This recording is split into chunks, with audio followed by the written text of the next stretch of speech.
Nanti teman saya yang record coba. Oke, udah Pak. Oke, ya sudah ya.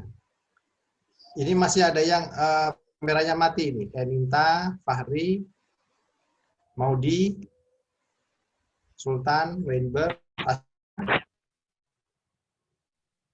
Pak, izin saya udah bisa masuk kembali, Pak. Oh, oke. Mbak Ratna, silakan ke dulu. Perkenalkan, nama saya Ratna Dwi Jayanti, nama panggilan Ratna. Asal saya di Kota Bengkulu, dulu SMA-nya SMA Negeri 6 Kota Bengkulu. Bengkulu, oke. Mbak Ratna di situ ada gangguan ini enggak di Bengkulu? Enggak, Pak. Kalau di tempat saya sih aman. Cuman sudah seminggu ini udah hujan terus, badai gitu. Mungkin masalah itu aja sih, Pak. Oke deh, kalau gitu ya. Artinya saya harapkan agar tidak mengganggu perkuliahan kita ya. Ya, Pak. Ya, bentar ya. Ada yang saya ambil dulu.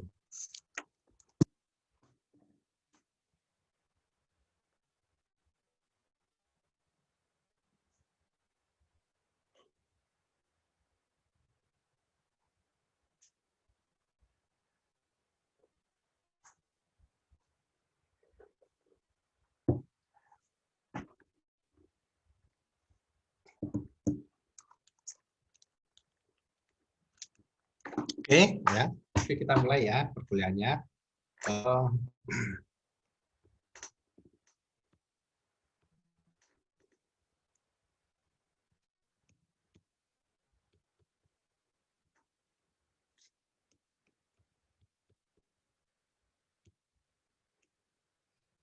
Oke, udah kelihatan ya? Ya, Pak. Ya, oke kita mulai ya. Kita pertemuan pertama kita mengenal dulu apa yang dimaksud dengan studi tentang ekonomi mikro, ekonomi makro ya. Sebelum saya masuk ke sini, saya mau bertanya dulu, apakah sebelum Anda dapat ekonomi makro sudah mendapat pengetahuan ekonomi mikro?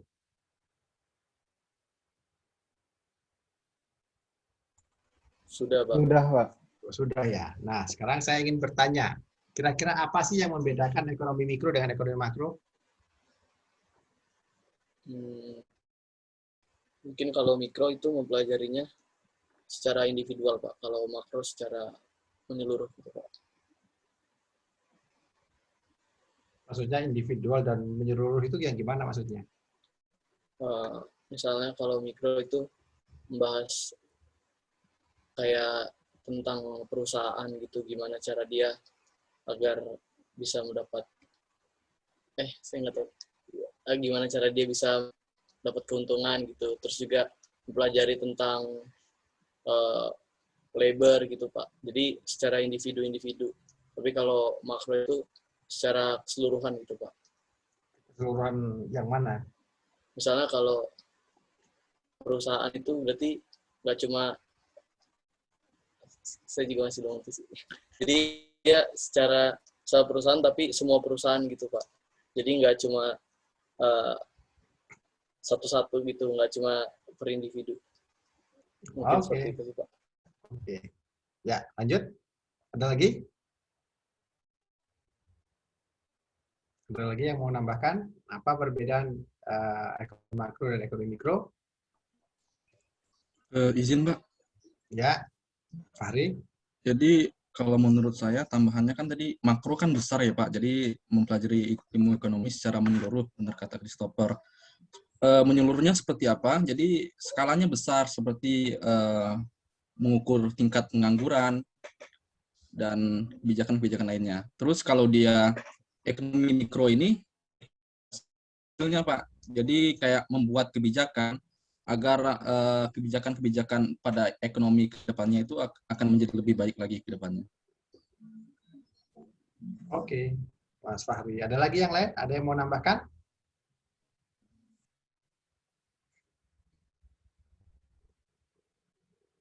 Ada yang mau nambahkan?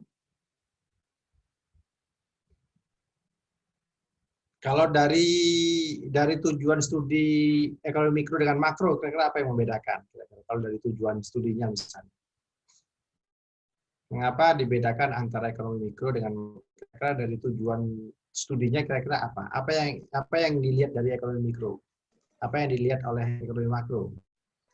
Mencoba izin menjawab, Pak. Ya. Jadi kalau menurut saya, sepemahaman saya, kalau di ekonomi mikro itu dia itu berfokus pada perspektif individu di tingkat konsumen. Tapi kalau misalkan dia ekonomi makro, dia itu berusaha menjelaskan dari perspektif umum di tingkat nasional, seperti itu, Pak. Nah, kira-kira kalau dari perspektif individu, apa yang ingin dicapai?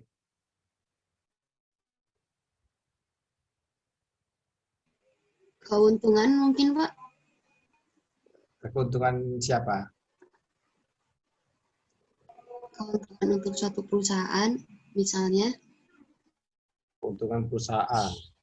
Itu di ekonomi yang mana itu? Mikro, Pak. Mikro. Kalau makro? Kayak pengaruh kegiatan ekonomi ke pembangunan nasional gitu. Oke. Ada lagi yang mau nambahkan? Saya deh Pak sedikit lagi. Ya, Jadi gimana? kalau di mikro, topik yang dibahas itu kayak mengelola sumber daya yang terbatas kan aja, yang scarcity. Nah, terus maksimalisasi utility sama profit dan sebagainya. Kalau yang makro itu dia skalanya besar, skala nasional gitu. Jadi topik yang dibahas tuh tentang nilai dan pertumbuhan produk nasional, pengangguran, inflasi, neraca perdagangan gitu-gitu Pak. Memaksimalkan utilisasi itu apa maksudnya apa, Mas?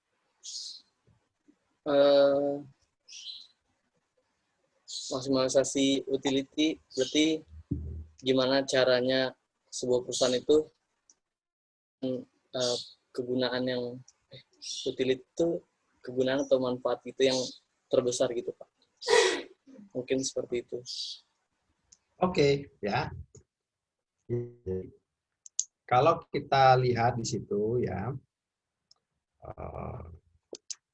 ekonomi mikro ya, itu mempelajari tentang bagaimana perilaku dari orang-orang ya, individu tadi ada sebutkan, perilaku dari sebuah perusahaan ya,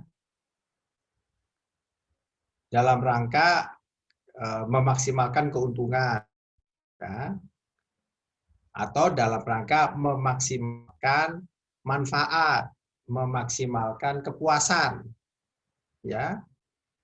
Mengapa mereka berusaha memaksimalkan itu ya? Karena masing-masing mempunyai keterbatasan sumber daya ya. Sehingga kalau sumber dayanya terbatas, maka kita harus memilih mana yang paling memuaskan, mana yang paling bisa memaksimalkan kepuasan, memaksimalkan manfaat, paling memaksimalkan keuntungan.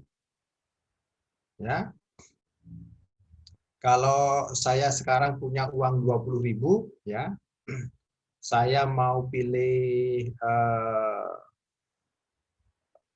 makan nasi goreng ya dengan teh botol ya, atau saya mau pilih makan soto dengan minum Coca-Cola misalnya. Nah, itu adalah bagaimana cara kita memilih ya. Saya keterbatasan, saya hanya punya uang sekian. Ya. Demikian juga perusahaan juga sama, bagaimana dia memilih ya berapa banyak orang yang akan dipekerjakan di perusahaannya ya. Berapa harga jual produksinya, berapa keuntungan yang dia peroleh, bagaimana caranya agar keuntungannya maksimal. Itu adalah yang dibahas di ekonomi mikro. Ya. Nah, kalau ekonomi makro, ya berarti kita bicara agregat keseluruhan. Ya. Misalnya, apa dampak pandemi ini terhadap tingkat investasi perusahaan. Ya, kalau investasi berarti kita bicara bagaimana keputusan yang dibuat oleh perusahaan-perusahaan yang sedang berada di Indonesia misalnya menghadapi kasus pandemi. Apakah investasi keseluruhannya itu mereka tetap naik atau turun? Ya. Jadi keseluruhan, ya. Demikian juga dengan konsumsi. Konsumsi siapa? Konsumsi masyarakat keseluruhan. Ya. Bagaimana konsumsi masyarakat Indonesia ketika terjadi pandemi, misalnya. Ya, apakah konsumsi makanan naik atau turun atau tetap? Ya. Bagaimana konsumsi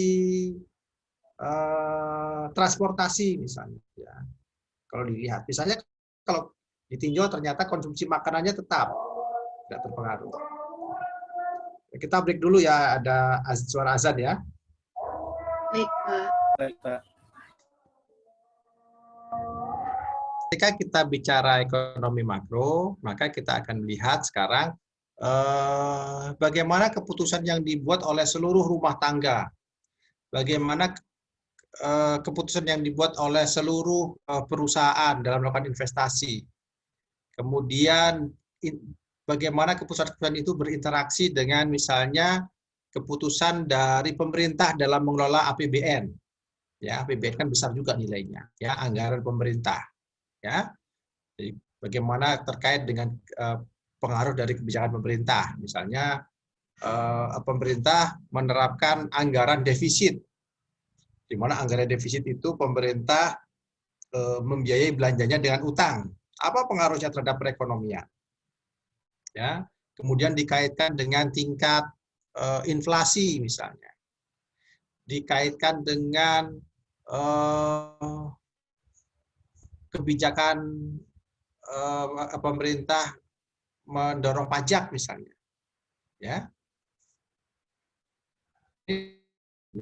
dikaitkan dengan kebijakan moneter. Nah, ini analisis ini yang kemudian digunakan untuk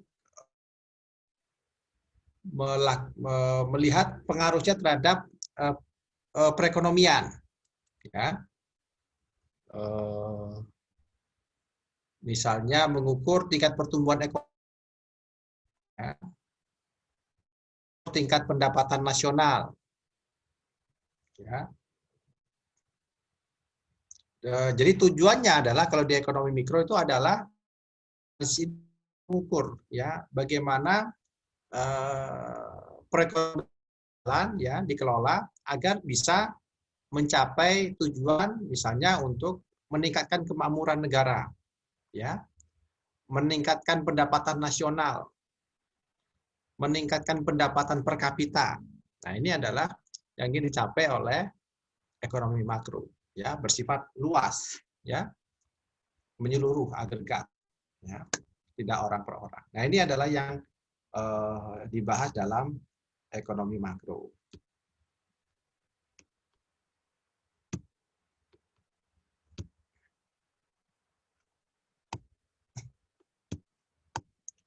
Nah, isu-isu yang dibahas ya di dalam ilmu ekonomi makro ya itu adalah bagaimana perekonomian secara keseluruhan ya.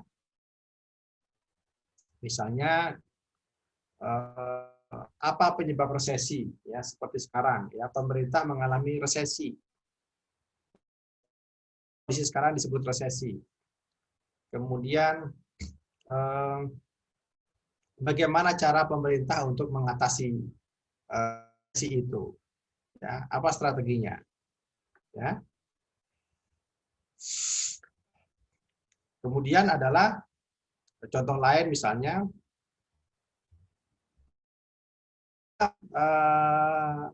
dampak dari misalnya berpengaruh terhadap kondisi investasi di bidang perumahan misalnya. Apa pengaruhnya terhadap perekonomian keseluruhan? Ya. Kemudian contoh lain misalnya apa pengaruhnya ketika pemerintah sekarang menerapkan kebijakan anggaran defisit? Ya. Apakah ini berpengaruh terhadap tingkat upah? Apakah ini berpengaruh terhadap permintaan? Apakah ini berpengaruh terhadap kesediaan orang untuk membayar pajak misalnya? Ya. Ini dalam ekonomi makro. Ya.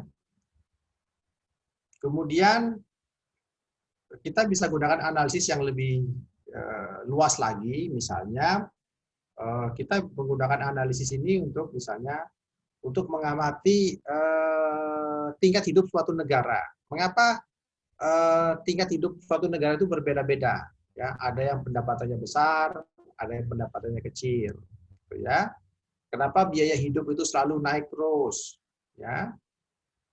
Kenapa ada suatu negara bisa cepat kemajuan? Ya. Mengapa Tuhannya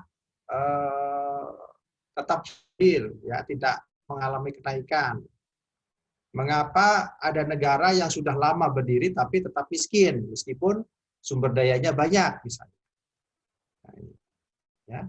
Nah, ini adalah studi yang dibahas dalam ekonomi makro. Ya. Nah, ini adalah contoh misalnya bagaimana kita menggambarkan melakukan analisis terhadap ekonomi makro. Ya, misalnya, ini kita ingin menggambarkan ini data kondisi pendapatan per kapita orang Amerika dari tahun 1900 sampai sekarang. Ya, kita bisa lihat misalnya. Ya, garis-garis yang berwarna gelap ini, ya, itu menunjukkan kondisi misalnya ada peperangan atau gangguan keamanan di Amerika. Ya. Nah, jadi kita di sini bisa menghubungkan antara kondisi suatu negara dengan tingkat pendapatan masyarakatnya. Ya. Jadi kita lihat di sini ketika terjadi Perang Dunia Pertama, gitu ya. Kemudian ketika terjadi depresi di tahun 1930 di Amerika, ya, maka perekonomian di Amerika turun, pendapatan per kapita masyarakatnya turun, gitu ya. Kemudian setelah berakhirnya resesi, perekonomian tumbuh lagi, ya. Bahkan misalnya perekonomian Amerika itu tumbuh, mereka dapat keuntungan, ya. Mengapa? Karena mereka menjual senjata, pabrik senjatanya untung besar karena perangnya di Eropa kan. Jadi pertumbuhan ekonominya naik. Justru setelah perang mereka turun pendapatannya. Ya. Ya.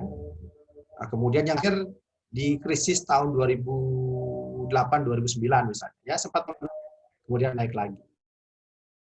Kalau kita lihat dari tahun 1900 sampai sekarang, ya rata-rata pertumbuhan pendapatan per kapita masyarakatnya itu meningkat, ya meningkat sampai kalau di data ini kita lihat misalnya di sekitar saat ini ya tahun 2020 misalnya bahwa pendapatan per kapita masyarakat di Amerika itu rata-rata penghasilan setahun mereka itu adalah $50.000 per tahun per orang. Nah, kira-kira kalau 50.000 per tahun itu kira-kira berapa ya setahun kalau di Indonesia? Berapa rupiah itu? 750 juta, Pak, mungkin. Ya, kalau berapa sekarang? 14.000 ya? 14.000. 14.000 berarti ya sekitar itu ya 700 juta ya setahun ya rata-rata ya. Kalau di Indonesia berapa rata-rata pendapatan setahun? Di Indonesia itu rata-rata sepersepuluhnya, 10%-nya lah antara 4.000 sampai $5.000. Jadi berapa kira-kira? $4.000 itu berapa kira-kira? Sekitar 60 jutaan ya. Ya, itu ya. Indonesia pendapatan rata-rata orang Indonesia setahun sekitar itu, ya. Di Amerika sebesar itu. Nah, ini yang bisa kita pelajari. Mengapa pendapatan orang di sana lebih pada, ya kan? Nah, itu yang bisa kita jadikan analisis, ya.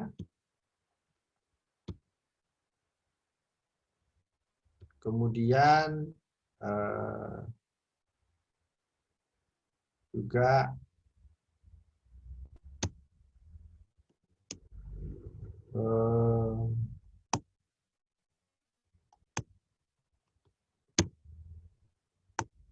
Contoh lain. Contoh lain misalnya ini adalah tingkat pengangguran misalnya. Ya. Nah, tingkat pengangguran di sini terlihat misalnya. Ketika terjadi depresi, ya depresi itu adalah resesi yang itu tingkat pengangguran di Amerika tahun 1930 sampai 25%. Ya. Kemudian setelah depresi turun, maka penganggurannya turun. Ya. Kemudian perang Vietnam, teroris, kemudian krisis keuangan di 2008-2009, penganggurannya naik lagi, hampir mencapai 10%. Ya, kemudian bisa turun lagi di tahun-tahun berikutnya. Nah, ini kita bisa menggambarkan bagaimana kondisi perekonomian suatu negara. Ya, nah ini kalau dibandingkan antara resesi di tahun 1929 di Amerika dengan resesi di tahun 2008. Ya, kita lihat di sini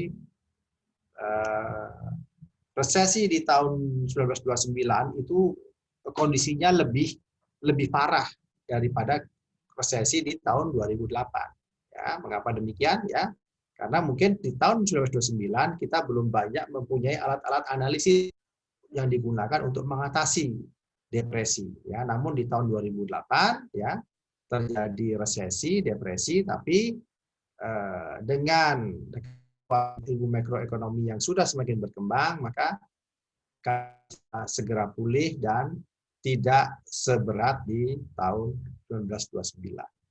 Ya.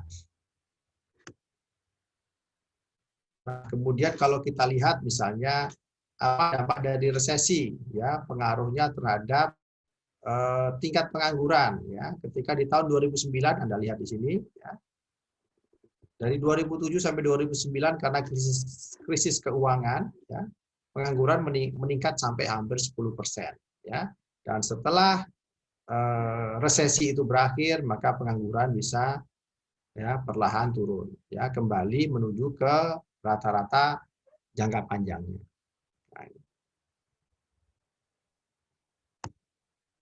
Nah, kita juga bisa melihat di sini misalnya dalam kondisi makroekonomi apa pengaruhnya resesi itu ya terhadap misalnya tingkat partisipasi kerja. Ya. Misalnya di sini kita lihat tingkat partisipasi kerja dari laki-laki ya antara umur 25 sampai 54 ya. Dari tahun 48 sampai dengan tahun 2016 misalnya ya. Kita lihat misalnya ternyata tren partisipasi kerja laki-laki itu makin lama makin turun ya, makin berkurang. Ya. Nah, mengapa demikian? Misalnya kita bisa melakukan analisis contohnya karena misalnya tingkat partisipasi kerja kaum perempuan itu makin meningkat. Ya. Sehingga partisipasi kerja laki-laki justru makin menurun misalnya ya itu bisa dilihat misalnya kalau Anda lihat di kelas nih misalnya di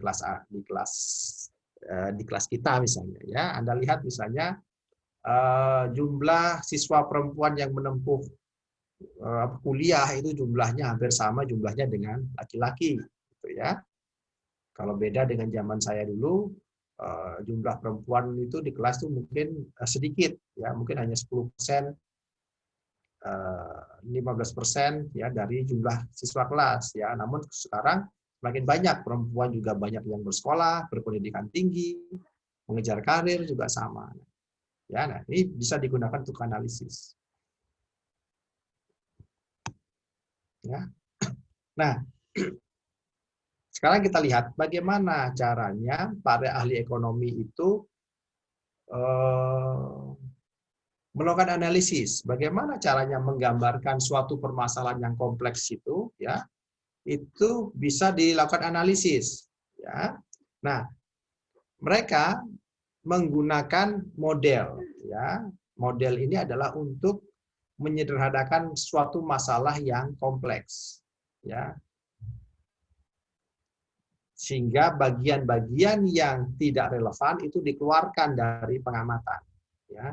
Jadi kita hanya mengamati faktor yang ingin kita ketahui, ya, dan kemudian ingin melihat hubungannya. Ya, misalnya, apakah ada pengaruh antara pandemi ini dengan turunnya konsumsi makanan misalnya, ya, atau berpengaruh, apakah pandemi ini berpengaruh terhadap banyaknya mal yang tutup misalnya. Nah, itu bisa dibuat modelnya. Jadi kita mengamati model ini.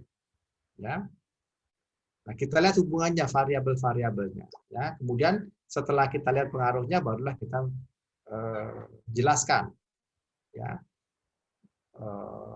hubungan antara variabel yang kita amati. Ya. Nah, model itu banyak ya. Kalau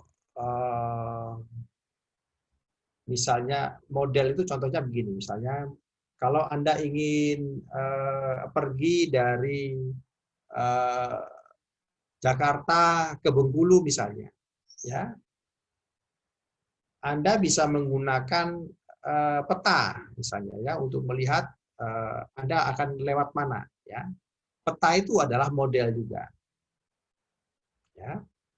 Kemudian mahasiswa kedokteran misalnya, ya, ketika dia ingin belajar tentang anatomi tubuh, maka dia membuat model, ya, membuat model tubuh manusia, jantung di mana, paru-paru di mana, ya. Dokter gigi mau belajar, misalnya dia akan membuat model gigi, ya, sehingga dia bisa mengamati. Ya, nah, itu adalah contoh-contoh model, ya. Nah, di dalam ekonomi, ya, model yang paling sering dan banyak digunakan itu adalah model permintaan dan penawaran. Ya. Ada masih ingat nggak apa itu hukum permintaan dan hukum penawaran?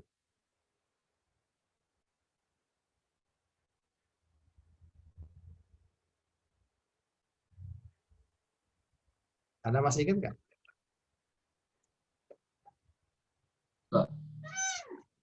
Ya, ada yang masih ingat nggak? Apa itu permintaan? Hukum permintaan itu gimana?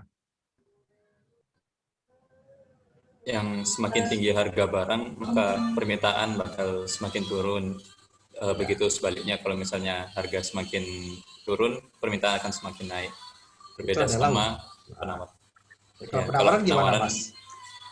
Penawaran semakin tinggi harga barang, maka jumlah penawaran pun bakal meningkat. Tapi kalau misalnya harga turun, maka penawaran juga bakal ikut turun gitu.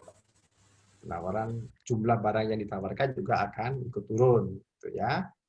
Oke, itu yang paling umum, model yang paling sering digunakan dalam ilmu ekonomi, ya, permintaan dan penawaran. Nah, dari penjelasan rekan Anda tadi, ya, hukum permintaan, ya, kalau harganya naik, permintaannya turun. Jadi dari mana faktor yang mempengaruhi dan mana faktor yang dipengaruhi?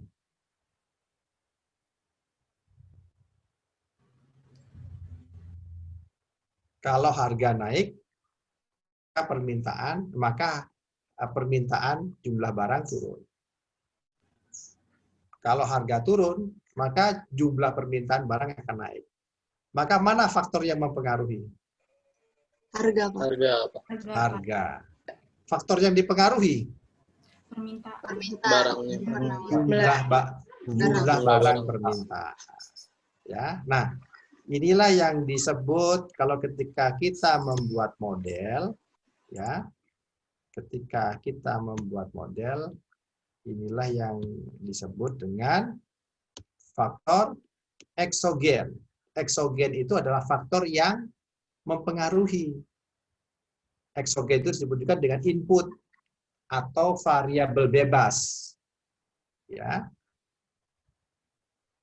Apa yang mempengaruhi jumlah barang yang diminta? Harga. Ya, kalau harganya naik, maka jumlah barang diminta adalah turun. Ya, itu adalah faktor eksogen. Faktor endogennya adalah faktor yang dipengaruhi, endogen, atau outputnya, atau variabel yang terikat. Ya, kalau bicara input berarti output. Kalau bicara eksogen berarti hubungannya dengan endogen. Kalau bicara variabel bebas berarti variabel terikat. Ya, gitu. Ya, jadi di dalam model, ini contoh misalnya, dalam model permintaan dan penawaran mobil misalnya, variabel endogennya ya adalah harga, ya, harga mobilnya, ya, kemudian jumlah barang yang diminta, ya, kuantitas dari demand-nya, terus kuantitas dari supply-nya. Ini adalah variabel endogennya. Variabel eksogennya, ya, bisa adalah pendapatan, ya, bisa juga harga bahan bakunya misalnya.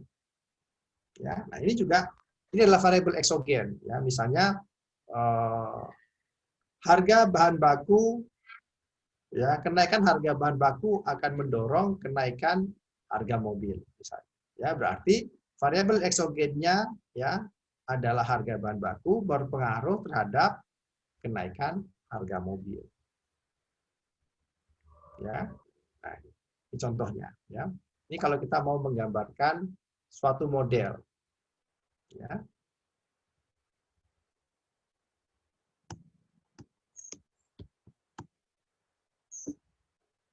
Nah, model itu hanya bisa menggambarkan variabel-variabel yang diamati saja. Ya. Karena model itu tidak bisa menjelaskan hal-hal lain yang tidak diamati. Ya. Misalnya tadi, ya, kita ingin mengamati apakah ada pengaruh antara biaya bahan baku dengan harga mobil, misalnya. Ya, apakah ada pengaruh antara perubahan harga dengan jumlah permintaan, misalnya. Ya, itu kita hanya bisa menggambarkan itu. Ya. Nah, kita tidak bisa menjelaskan dengan model ini kalau ada faktor variabel lain yang tidak kita amati. Misalnya adalah apakah ada pengaruh antara perubahan perilaku, sekarang orang senang membeli barang ekspor, barang dari luar negeri terhadap jumlah permintaan barang. Kalau variabel itu tidak kita amati, maka model itu tidak bisa menjelaskan. Bagaimana caranya agar bisa? Maka variabel itu juga kita masukkan ke dalam model. Apakah selera orang untuk membeli barang dari luar negeri itu berpengaruh terhadap jumlah barang yang diminta. Gitu ya. Jadi model hanya bisa menjelaskan hubungan antara variabel yang kita amati yang pengaruhnya terhadap variabel yang ingin kita jelaskan. Ya.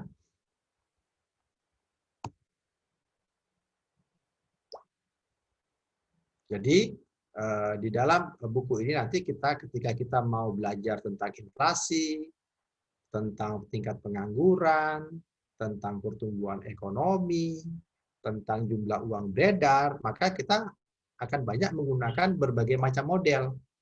Ya. Nah, untuk memudahkan kita mempelajari model, ya, maka kita harus memperhatikan ya beberapa aturan dalam membuat model. Ya, misalnya kita harus memperhatikan asumsi. Ya, asumsi apa yang harus kita gunakan?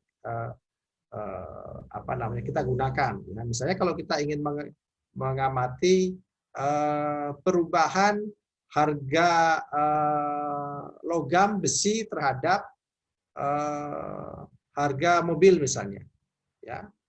Kita bisa asumsikan misalnya harga plastik, harga bannya itu misalnya tetap. Ya, itu kita pakai asumsi untuk memudahkan kita mengembangkan model. Ya. Kemudian yang tadi, ya, kita harus bisa menentukan mana variabel eksogen, mana variabel endogennya. Variabel mana yang berpengaruh. Ya. Sehingga dengan demikian itu akan memudahkan kita membuat model, menjelaskan model. Oke. Nah, contoh lain kita membuat asumsi, ya, kita bisa melihat misalnya menentukan harga, ya. Apakah asumsi atau variabel yang kita amati itu misalnya adalah harganya itu bersifat fleksibel atau sticky, ya, atau bersifat kaku, tidak mudah berubah. Ya. Nah, untuk menggambarkan ini biasanya kita dalam membuat model kita harus menggambarkannya dalam suatu keseimbangan awal, ya, market clearing, ya, equilibrium, ya.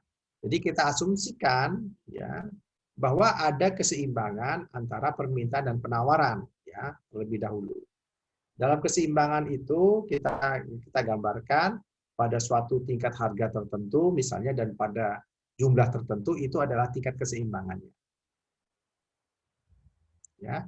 Nah, sekarang kita akan lihat misalnya apakah variabel yang kita amati itu kita menggunakan asumsi atau kita lihat apakah variabel itu bersifat harganya bersifat kaku atau bersifat fleksibel. Ya. Jadi contohnya misalnya di sini upah pekerja. Ya. Contohnya misalnya, apakah di masa pandemi ini ketika terjadi peningkatan kebutuhan produksi medis, ya, kebutuhan membeli masker, membeli obat-obatan, itu berpengaruh terhadap tingkat upah pekerja. Nah, ini bisa diamati. Ya.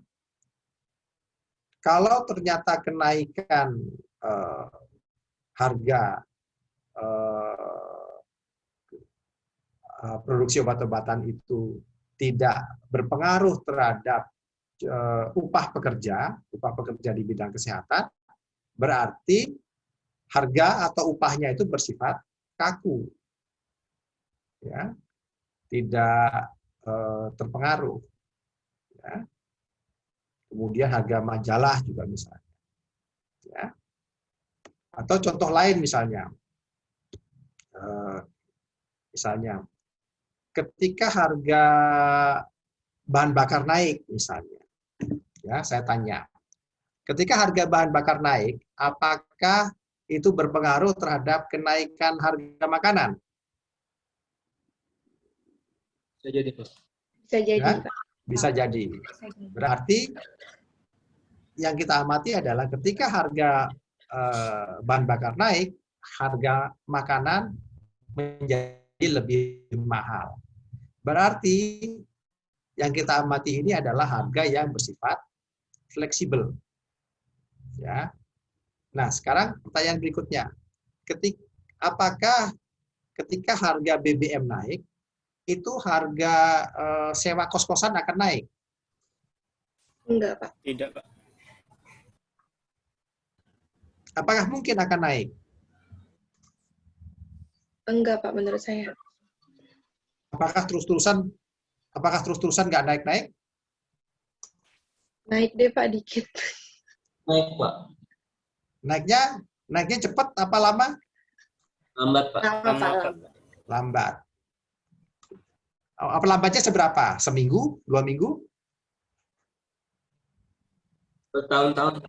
Setahun. Nah, jadi di sini bisa kita lihat ya bahwa pengaruh dari kenaikan harga BBM itu tidak bisa serta-merta mendorong kenaikan harga sewa kos-kosan di Jurangmangu, ya, di Pondok Aren. Ini adalah harga yang bersifat kaku, ya, tidak mudah menyesuaikan, ya kan? Kalau harganya fleksibel, harga makanan tadi, ya, sama dengan tadi upah, ya. Kalau sekarang, apakah misalnya tadi, ya, harga BBM berpengaruh terhadap kenaikan harga makanan. Apakah kenaikan harga makanan di restoran Padang itu menaikkan upah para pekerja yang bekerja di restoran Padang? Belum tentu sih, Pak.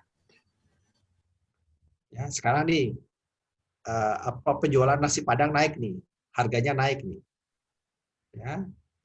Apakah upah karyawannya akan naik? Menurut Naik Anda? deh, Pak. Naik, soalnya kan buat beli nasi Padang lagi, Pak. Langsung Enggak. naik misalnya. Apakah akan langsung naik? Enggak, Pak. Ya? Enggak, Pak. Pelan-pelan, Pak, naiknya. Jadi gimana? Kalau menurut Anda gimana? Harganya langsung naik ya?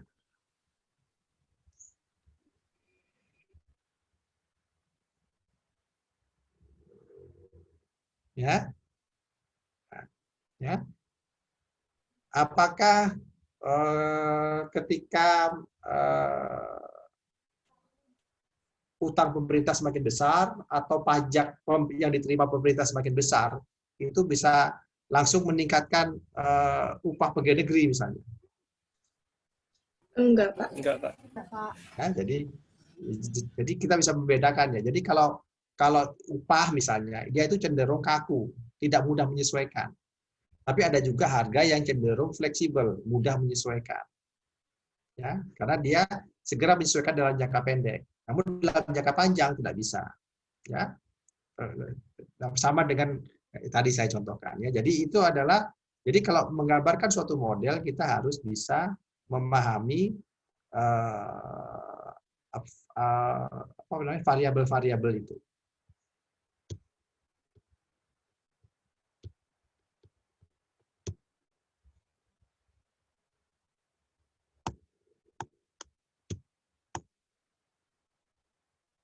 Ya. Nah, perilaku ekonomi itu tergantung dari apakah kita tadi menggunakan, melihat variabel itu, variabel harga yang kita gunakan itu bersifat kaku atau bersifat fleksibel. Ya. Dalam jangka pendek, ya, biasanya ada beberapa harga yang bersifat kaku, ada yang bersifat fleksibel. Ya. Namun di dalam jangka panjang, ya, rata-rata semua harga itu akan berubah. Ya, kalau tadi harga makanan mungkin dalam jangka pendek seminggu, 2 minggu, sebulan dia akan naik, tapi sewa ruko ya misalnya itu nggak akan naik, dia akan bertahan selama 1 tahun. Tetapi dalam jangka panjang semua harga itu akan naik, ya, sewa kos-kosannya naik, sewa rukonya naik, biaya iklannya naik, harga makanannya naik, semua naik. Nah, ini ya. Jadi ketika menggambarkan model harus juga dibedakan apakah pengamatan itu dilakukan dalam jangka pendek atau jangka panjang. Ya. Ini kalau kita mau menjelaskan dalam suatu model. Ya, nah itu adalah sekilas yang sudah kita bahas di dalam pertemuan pertama kita. Ya, jadi di dalam buku materi ini nanti, ya, pertama kita akan mempelajari materi. Kemudian kita akan membahas tentang terkait dengan teori klasik, ya, bagaimana ya, terutama dalam jangka panjang, ya, itu dibahas di dalam chapter 3 sampai 7. Kemudian kita membahas tentang teori pertumbuhan ekonomi, ya, di chapter 8 dan 9. Ya. Di dalam teori pertumbuhan ekonomi nanti kita akan melihat besarnya tingkat pendapatan, ya, dan suatu negara itu berpengaruh terhadap standar hidup suatu negara, ya, maka standar hidupnya juga. Kemudian kita akan mempelajari tentang teori siklus bisnis. Ya, ini bedanya adalah bagaimana perekonomian bekerja dalam jangka pendek, short run. Kalau dalam jangka panjang, long run, kita menggunakan teori klasik. Ya. Nah, ketika jangka panjang, kita berasumsi harga itu fleksibel. Ketika jangka pendek, ya teori bisnis cycle, ya kita berasumsi jangka pendek ada sebagian harga yang kaku, ya tidak semua harga fleksibel. Ya. Kemudian di chapter 15 dan 19 kita mempelajari tentang dinamika ilmu makroekonomi, ya, keputusan investasi perusahaan, ya, kemudian kebijakan makroekonomi, ya, politik kebijakan menjaga stabilisasi pemerintah, ya, kebijakan utang dan defisit anggaran, ya, krisis keuangan, ya, itu di chapter 16 dan sampai 18. Ya. Oke, sampai di sini ada yang mau ditanyakan?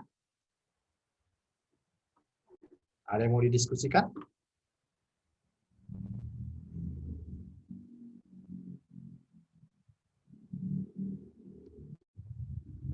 Jelas ya? Sambil kalian mikir-mikir apa yang didiskusikan, saya coba siapkan penugasan ya.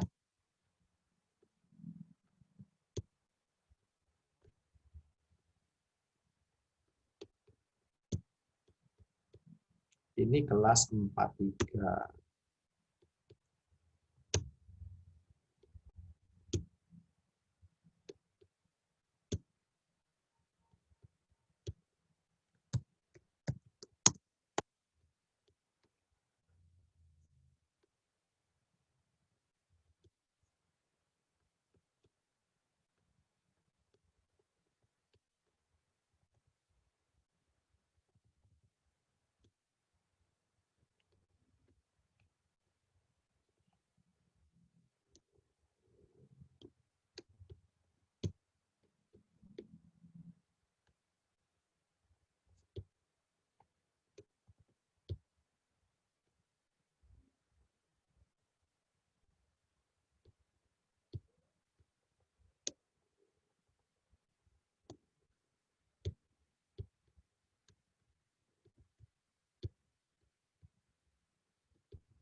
Oke, kalau tidak ada pertanyaan, coba kalian lihat di LMS, itu saya sudah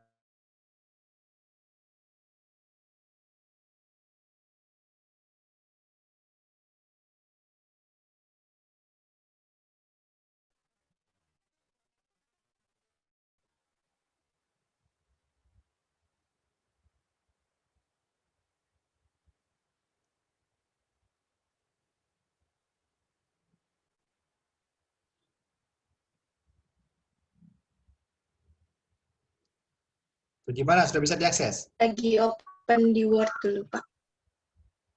Bisa, Pak. Oke, udah bisa ya? Bisa, Pak. Oke. Di situ Anda sudah bisa lihat juga, kalau sudah selesai kerjakan, Anda tempat mengirimnya sudah bisa.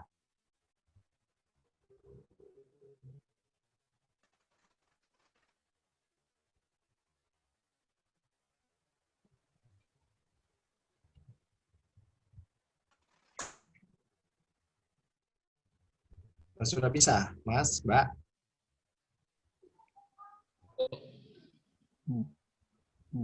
Belum ya Pak, sepertinya Pak. Soalnya biasanya ada bacaan at submission Pak, tapi kali ini nggak ada Pak. Ini dikasih tahunya baru bisa submission-nya jam Nggak ada. 4. Baru Iya, bisa jam 4. iya betul, jam 4 nanti. Saya setting jam 4 gitu ya. Oke. Yang lain gimana nih? Kayak siapa ini? Kayak tadi si siapa? Eninta, bisa nggak? Apa Eninta dengar saya nggak? Dengar Pak, bisa. Bisa ya, bisa mengakses ya. Yang lain gimana nih? Yang videonya mati-mati ini? Sudah bisa diakses kok kalau di saya. Oh, sudah bisa diakses ya. Oke, kalau sudah bisa diakses, silakan dikerjakan ini sebagai latihan ya. Nanti coba dikirim ya, nanti karena kalau kalau bisa sebelum jam 4:30, karena sebelum 4:30 nanti aksesnya nggak bisa. Siap Pak. Oke, silakan Siap, Pak. itu ada 2 soal ya, ada 2 soal ya. Oke, ya silakan dikerjakan.